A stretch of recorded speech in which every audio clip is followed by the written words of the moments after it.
The space station Prime floated in the darkness between three different star systems. It was huge, bigger than any city on Earth. Ships came and went every minute, carrying traders, diplomats, and travelers from dozens of alien worlds.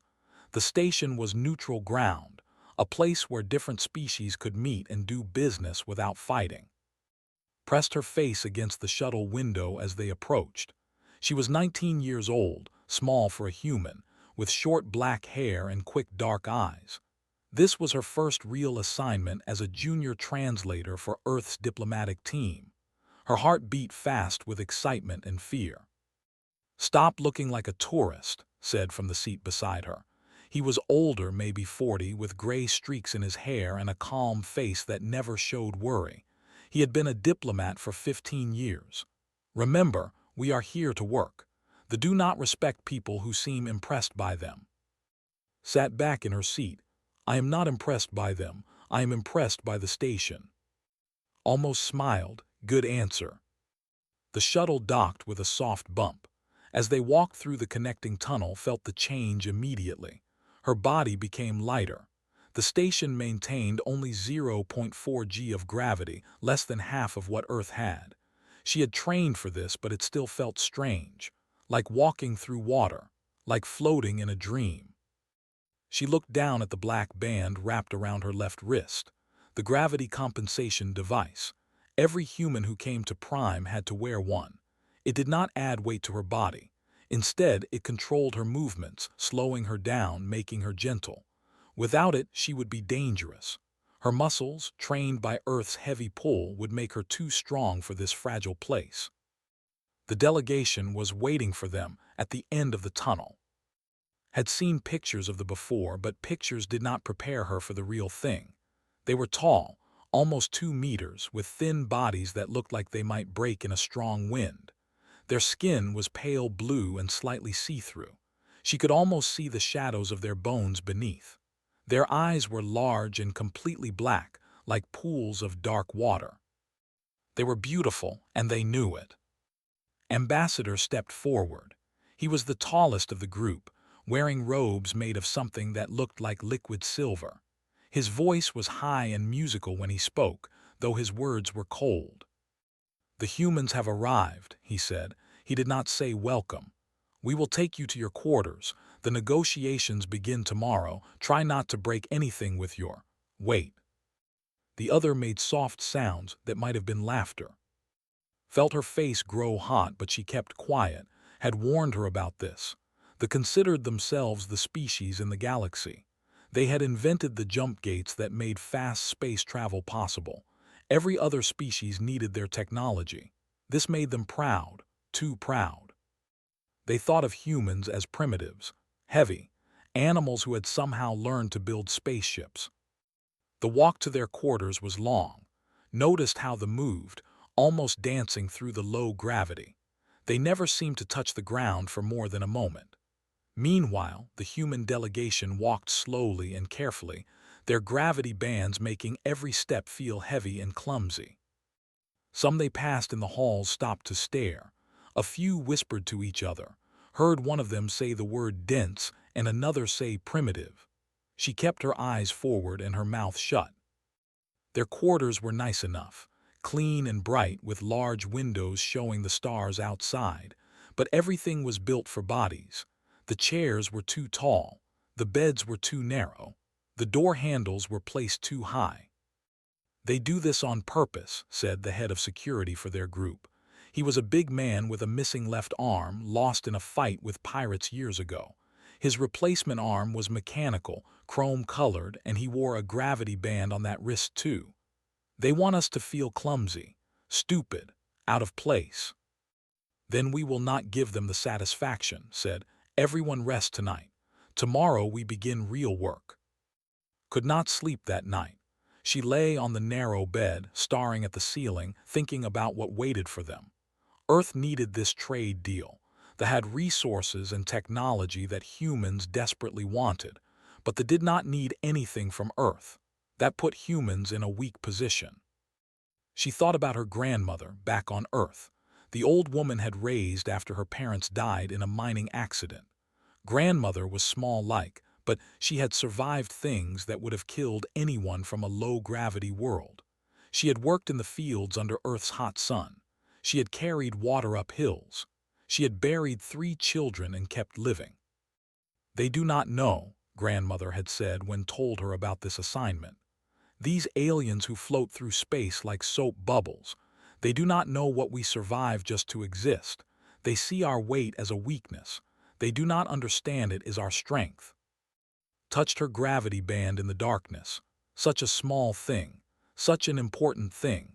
Without it, she could jump 3 meters in this gravity. She could lift objects that would take 3 to move. She could punch through a wall without trying hard. But that was exactly why she had to wear it. Humans were not allowed to show their true strength here. It would scare everyone. It might even start a war. So they pretended to be clumsy. They pretended to be slow. They let the laugh at them and call them names, all for the sake of peace, all for the sake of a trade deal. The next morning, the negotiations began. The grand hall was impressive. High ceilings painted with images of history, floating lights that changed color as they moved, a long table made of something that looked like frozen smoke. Ambassador sat at the head of the table, surrounded by his advisors. The human delegation sat at the other end, looking small and out of place. The talks went badly from the start. Was not interested in fair trade. He wanted humans to give up colony rights. He wanted humans to pay extra fees for using jump gates. He wanted humans to admit that they were, in his words, a young and foolish species who needed guidance from their betters. Stayed calm through all of it. He smiled and nodded and made counteroffers that rejected without even considering. During a break, stood by a window looking out at the stars. A young approached her. His name tag said. He was smaller than the others with curious eyes. "You are very quiet," he said. "Most humans I have met are loud." "I am here to listen," said, "and learn." Tilted his head. "What have you learned?" Thought for a moment. "That your people are very confident." "We have reason to be," said. "We built all of this." He gestured at the station around them. "Yes," said, "it is very beautiful, very light, very delicate." Something in her voice made look at her more carefully. But before he could say anything, the break ended, and everyone returned to their seats. The afternoon session was worse. Began insulting the human delegation directly. He called them dense beasts. He said humans were barely evolved past their crushing. He said Earth was a prison planet that bred heavy, slow creatures. Sat perfectly still, her hands folded on the table, her gravity band feeling like a chain around her wrist. She thought about her grandmother's words. "They do not know what we survive just to exist." Someday thought they would learn. 3 days passed. The negotiations went nowhere. Every morning, the human delegation sat in the grand hall and listened to make demands. Every afternoon, made reasonable offers that the rejected. Every evening, the humans returned to their quarters feeling tired and small. Spent her nights calling home. The hologram flickered to life in her small room, and suddenly was there. Not really there, of course. Was on a military ship somewhere near the outer colonies. But the hologram was good enough that could almost believe her best friend was sitting across from her. "You look terrible," said. She was the same age as, but taller and stronger with her hair cut short for military life. "Are the fish people being mean to you?" "They are not fish people," said. "They are, and yes, they are being very mean." Laughed. "Tell me everything." So told her. About the insults, about the impossible demands, about the way they looked at humans like they were dirty animals who had wandered into a clean house. "The worst part," said, "is that we cannot do anything. We just have to sit there and take it, smile and nod and pretend we do not notice." "That is stupid," said. "That is diplomacy." Made a face. "You should show them what a human can really do. Take off that gravity band for 5 seconds. Let them see." "I cannot do that." "I know," said, "but it is nice to imagine." After's hologram faded, could not stop thinking about those words. Take off the gravity band. Let them see. It was a dangerous thought, a forbidden thought, but it stayed in her mind like a song she could not forget. She lay down on her bed and closed her eyes, and her memories took her back to Earth. She was 12 years old again, standing in her grandmother's village in the mountains. The air was thick and hot. The sun was bright and heavy. Gravity pressed down on her like a giant hand. Grandmother stood beside her, watching a group of alien visitors struggle to walk across the village square. They were a species from a world with only 0.3 G on their home planet. They could run and jump with ease. Here on Earth, they could barely move. One of them fell down and could not get up without help. Another one was crying. They came to see what a heavy world is like, said Grandmother. They thought it would be an adventure. They did not understand. Young watched the aliens suffer. She felt bad for them, but she also felt something else, something like pride. We live like this every day, she said. Yes, said her grandmother. Every day of our lives, Earth is trying to pull us down, trying to crush us. And every day we get up anyway, we walk, we run, we carry heavy things, we survive. The old woman smiled. Other species look at us and see slow, clumsy animals. They do not see the truth. They do not see that we are the strongest creatures in the galaxy. We just hide it well. The memory faded and was back on Prime, staring at the ceiling of her small room. The next day she asked about the gravity bands. They were walking through a quiet part of the station, away from ears. Why do we really wear them? She asked. I know the official reason, but what is the real reason? Was quiet for a long moment. You know the answer already. I want to hear you say it. He stopped walking and looked at her. We wear them because we are dangerous. A human without a gravity band in this gravity is like a weapon. We could break bones with a handshake. We could crack walls by walking too fast. We could kill someone by accident just by turning around too quickly. So we wear them to protect other species. Yes, and to protect ourselves. Started walking again. If the galaxy understood what humans could really do, they would be afraid of us. They might try to destroy us before we became a threat. So we hide. We pretend to be weak. We let them laugh at us. That does not seem fair. It is not about fair. It is about survival. Thought about this for the rest of the day. She watched the float through the station, so light and graceful. She watched their children play, jumping and spinning in the air like leaves in the wind. They had never felt the weight of a heavy world. They had never struggled to stand up. They had never known what it was like to fight against your own planet just to exist. In a way, she felt sorry for them. They were beautiful, but they were fragile. Their bones were hollow to save weight. Their muscles were thin because they never needed strength. A fall that would not even bruise a human could shatter a skeleton. They lived in a universe that was gentle to them. Humans did not. That evening she found in the diplomatic gardens. He was sitting alone, reading something on a small screen. He looked up when she approached. The quiet human, he said, I have been thinking about you. Good thoughts or bad thoughts? Curious thoughts. He put down his screen. I have been reading about Earth, your home world. The information we have is limited, but what I found was interesting. Interesting how? Stood up. Even standing, he was so light that he barely seemed to touch the ground. Your planet has very strong gravity, almost 3 times what we have on the home world. Your air is thick and hard to breathe for most species. Your sun sends out radiation that would burn our skin in minutes.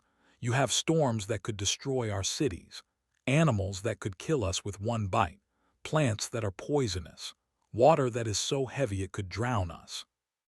Earth is not so bad when you are used to it, said. That is exactly my point. Looked at her with his large dark eyes. You are used to it. You evolved there. For millions of years, your ancestors survived in conditions that would kill any in hours. And you did it without technology. You did it with your bodies. Did not know what to say. I asked our scientists about humans, continued. They told me some interesting facts. Human bones are 4 times denser than ours. Human muscles are stronger by a factor of 5. Humans can survive temperature changes that would stop our hearts. Humans can heal from injuries that would kill us. Humans can run for hours without stopping, something no other species can do. We are just people, said, like anyone else. No, said softly. You are not like anyone else, and I think you know that. I think all humans know that. I think that is why you wear those bands on your wrists, not because you are weak, but because you are strong, too strong. A cold feeling spread through his chest. You should not say things like that. Why not? It is the truth.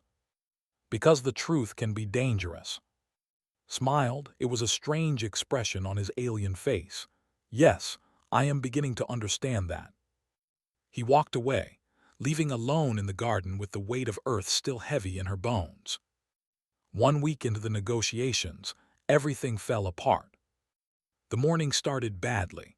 Arrived at the Grand Hall with a large group of advisors and guards, more guards than usual. They stood along the walls, tall and thin, carrying weapons that looked like glass tubes filled with light. Something is wrong, whispered to as they took their seats. Stay alert. Did not waste time with small talk. He stood at the head of the table, his silver robes catching the light, his black eyes cold and hard. We have discovered something troubling, he said. Our historians have found evidence of crimes committed by humans against the consortium. His face stayed calm but saw his hands tighten under the table. What crimes? 50 years ago, a human mining company operated in the system. That system belonged to us. The humans extracted resources without permission. They damaged 3 planets. They polluted space lanes that we still use today. Paused for effect. We demand compensation. What kind of compensation? Asked. 3 human colony worlds. Full control given to the consortium, plus payment of 500 billion credits over the next 20 years. The human delegation sat in shocked silence. 3 colony worlds held millions of people. This was not a trade negotiation anymore. This was robbery. We have no record of this mining operation, said carefully. We will need to verify your claims. There is nothing to verify, said. Our historians have spoken. The facts are clear. Humans are guilty. Humans must pay. With respect, Ambassador, we cannot simply accept accusations without evidence. Our own records show no human activity in the system 50 years ago. His eyes narrowed. Are you calling us liars? I am asking for proof. The room went very quiet. The guards shifted their positions, their weapons humming softly. The human security chief moved closer to the delegation, his mechanical arm clicking as it adjusted.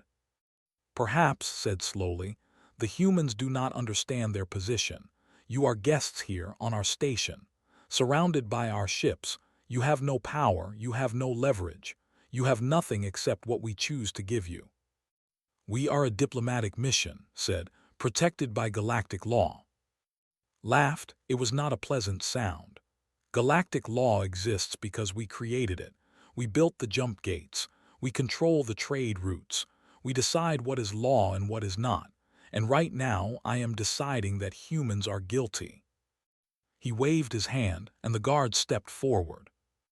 Take the humans to holding cells. We will continue this discussion when they are ready to be more cooperative. You cannot do this, said, standing up. I can do whatever I want, smiled. You are heavy, primitives. Did you really think we would negotiate with you as equals? You are here because we allowed it, and now you will do as you are told. The guards moved toward the human delegation. Stepped in front of them, his mechanical arm raised, but there were too many guards. They pushed him aside like he was nothing. 2 guards approached. She was the smallest human in the room, the easiest target. One of them grabbed her arm and squeezed hard, his thin fingers digging into her skin. This one is tiny, he said to his partner. Like a child, are all humans this small? Some are, said the other guard. The females especially, weak creatures. They laughed. Something changed in Sai's. She had spent her whole life being underestimated, for being small, for being quiet, for being young. She had swallowed her pride 1,000 times. She had smiled when she wanted to scream. She had stayed silent when she wanted to fight. Not anymore. Her free hand moved to her left wrist, to the black band that controlled her movements, that made her slow and gentle and safe. Saw what she was doing? No. She did not listen. Her fingers found the release switch.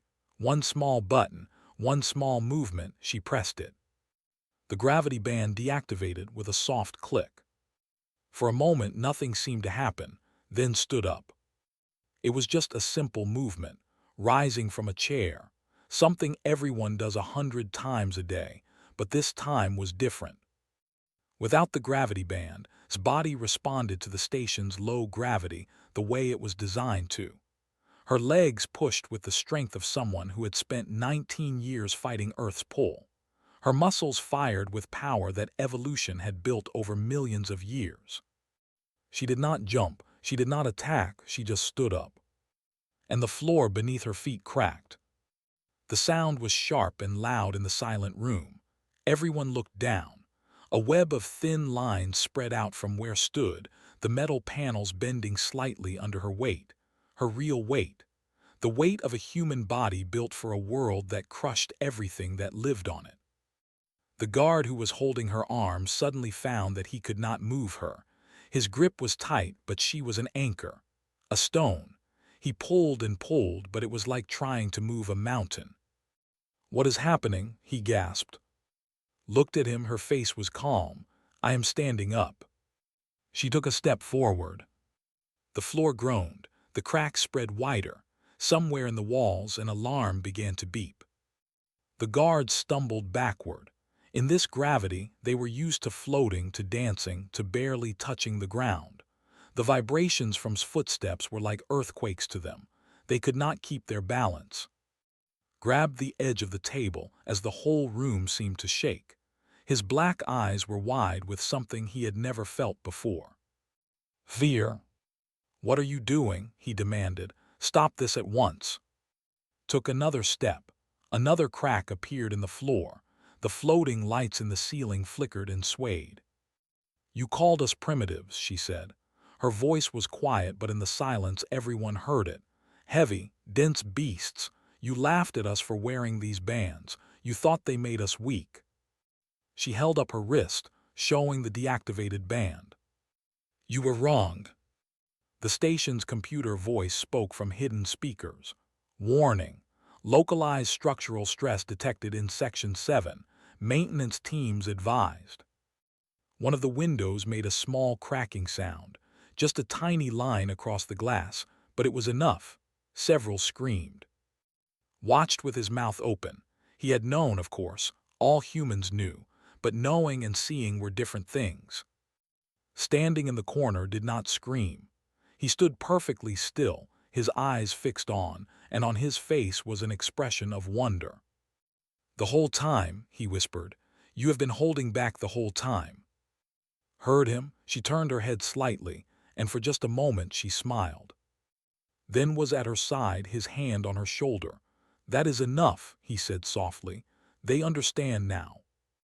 Looked around the room, at the guards who had fallen, at the ambassador who could not stop trembling, at the cracks in the floor and the damaged window and the alarms still beeping in the walls. She had made her point. Her fingers found the gravity band switch. She pressed it. The band hummed back to life, and suddenly she felt heavy again. Controlled. Safe. The pressure in the room released. The floor stopped groaning. The alarms went quiet. Straightened her clothes and looked directly at. The ambassador was still holding the table, still shaking, still staring at her like she was a monster from a nightmare. "Earth accepts your apology," she said politely. "For the false accusations about the system, we know you did not mean them." Had not apologized, but he nodded anyway, quickly and desperately. "Yes," he managed to say. "A misunderstanding, that is all, a mistake." Of course, said, these things happen. She turned and walked back to her seat, each step now soft and controlled, leaving only the cracks in the floor as evidence of what she had done. The grand hall was silent after sat down. No one spoke. No one moved. The only sounds were the soft beeping of repair alerts and the quiet breathing of frightened. Stood at the head of the table, his hands still gripping the edge, his silver robes hanging loose around his thin body. All his pride, all his arrogance had disappeared. He looked like a child who had just seen something terrible and could not understand it. The negotiations, he said finally, his voice weak and uncertain, will continue tomorrow. He turned and walked out of the room. His guards followed, moving quickly, not looking back at the humans. They stumbled over each other in their hurry to leave. Soon only the human delegation and a few staff remained, looked at with an expression she could not read. Was he angry, proud, scared? That was very dangerous, he said quietly. I know. You could have started a war. I know. He was silent for a moment, then slowly he nodded. But you did not. You showed them just enough, no more, that took control. Let out a breath he had been holding. I have been in the military for 20 years. I have seen combat. I have fought pirates and rebels and worse. But I have never seen anyone do what you just did. He shook his head. The look on their faces, they finally understood. Understood what? Asked one of the younger diplomats. That we are not what they think we are, said. That we never were. The news spread fast. By evening, everyone on Prime was talking about what had happened in the Grand Hall. The story grew with each telling. Some said the human girl had lifted a table over her head. Others said she had punched through a wall. A few claimed she had fought off 20 guards with her bare hands. The truth was stranger than any of these stories. She had just stood up. She had just walked. And that alone had been enough to break the floor and crack a window and send the most powerful species in the galaxy running in fear. Stayed in her room that night. She did not want to see anyone. She did not want to answer questions. She sat by her window and watched the stars and tried to understand what she had done. Part of her felt powerful. For the first time in her life, she had not been weak little. She had not been the small girl who everyone underestimated.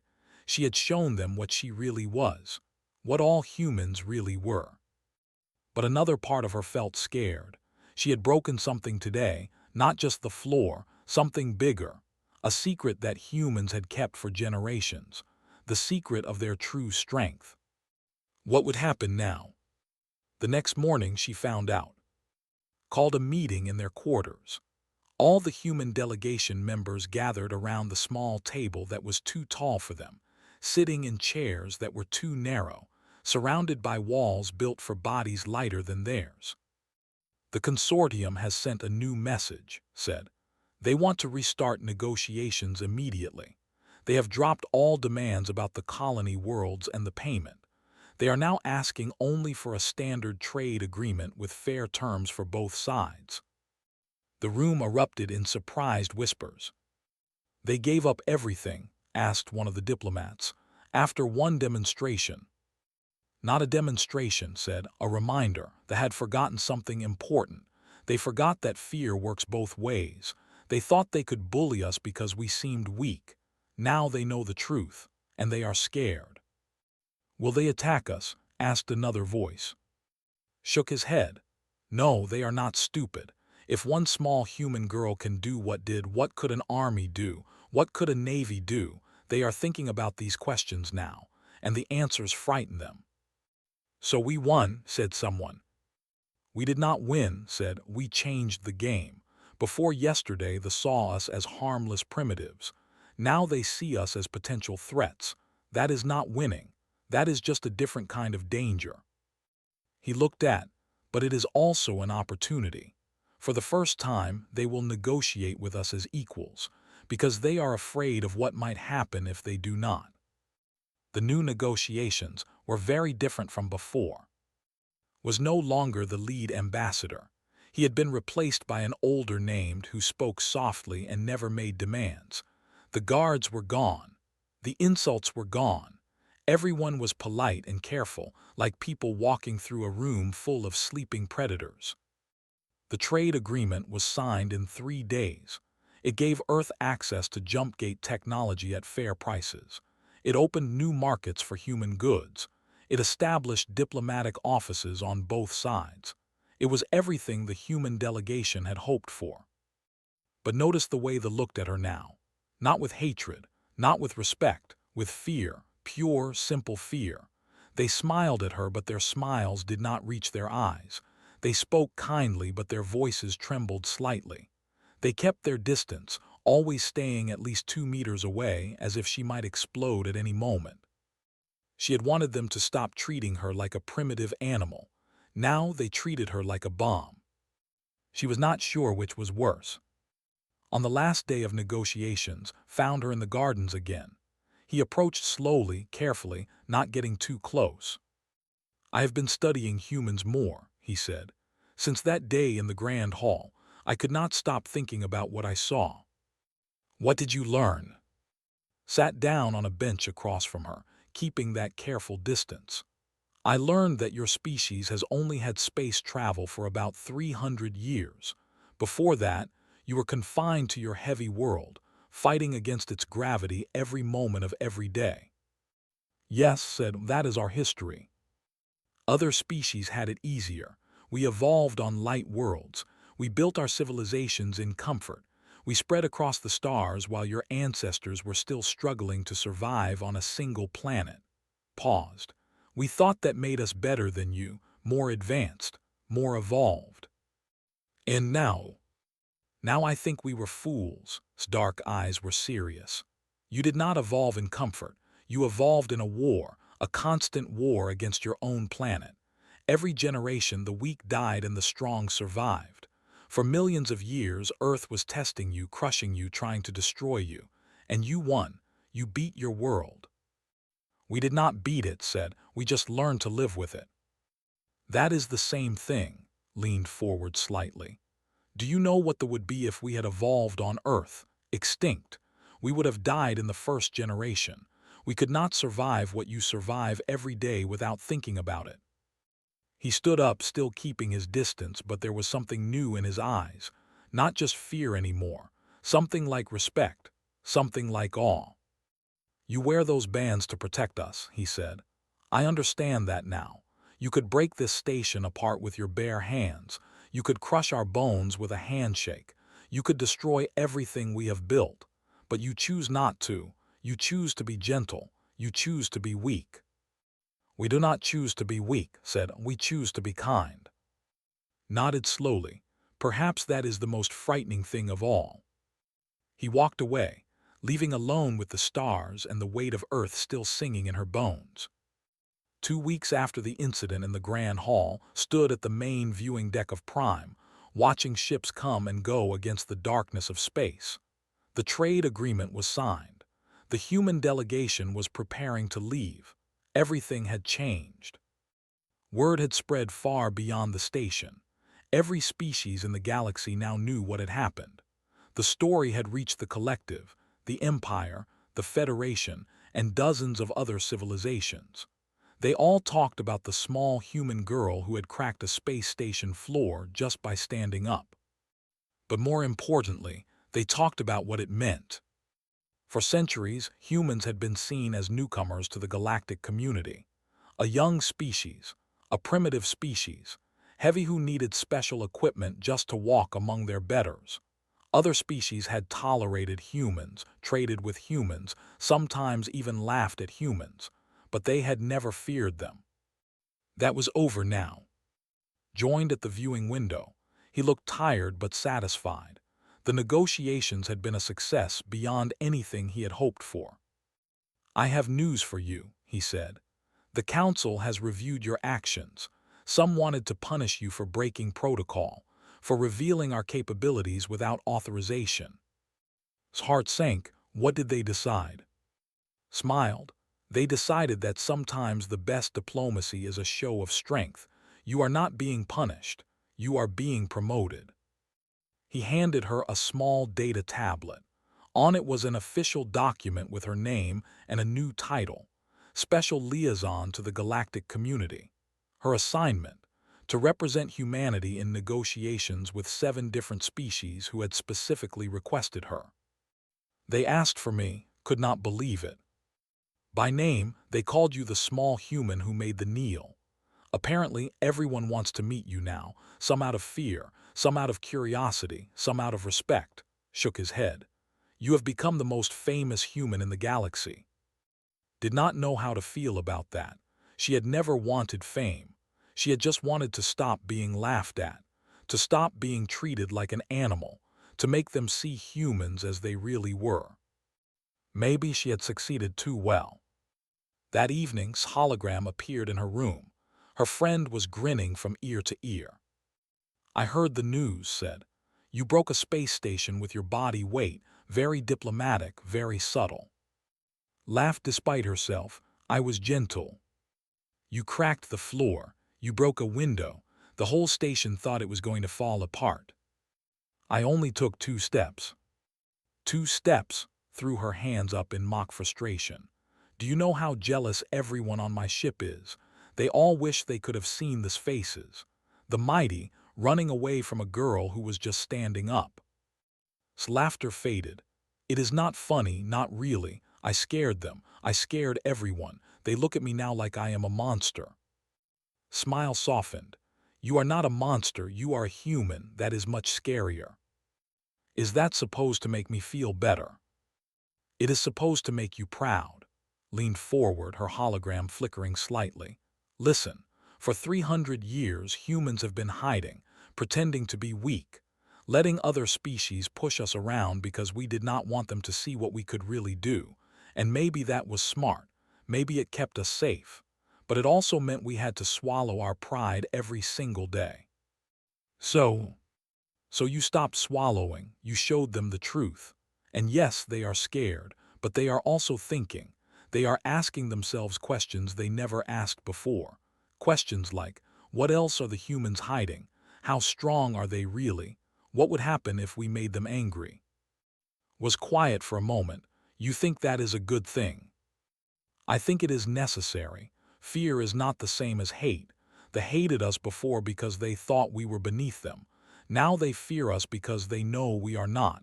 Fear can become respect. Respect can become friendship.